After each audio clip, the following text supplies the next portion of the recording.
देखने वाले हैं कि अब तारा को एहसास हो चुका है कि उसने अपनी बेटी का साथ ना देकर कितनी बड़ी गलती की है। अगर वो तभी अपनी बेटी रा की बात सुन लेती और अरमान से उसकी शादी करवा देती तो मुझे नहीं लगता कि ऐसा कोई भी आदिल को दिन देखना पड़ता, क्योंकि जैसे ही अरमान ने अपनी बेकसूरी के सबूत उसे दिखाए तो आदिल इतना ज़्यादा परेशान हुआ कि उसका एक्सीडेंट हो चुका और उसका नतीजा ये निकला कि अब वो कोमा में है।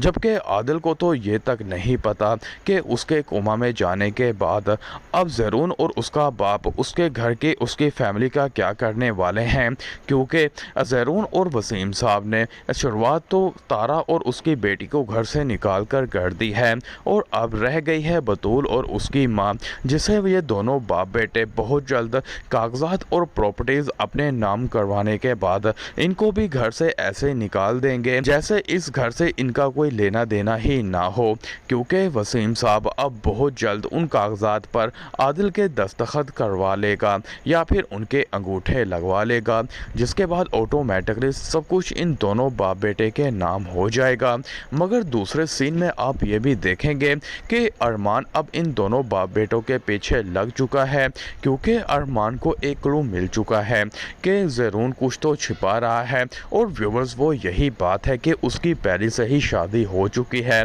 इसीलिए वो बतूल को अभी तो कुछ नहीं बताएगा जब तक कि वो ज़रून की पहली बीवी को पाकिस्तान बुलाकर सबके सामने जाहिर ना करवा दे। तो व्यूवर्स आपको क्या लगता है कि प्रॉपर्टी नाम करवाने से पहले ही इन दोनों बाप बेटों के काले चिट्ठे खुल जाएंगे या फिर नहीं? आप राय में कमेंट बॉक्स में लाजमी बता दें।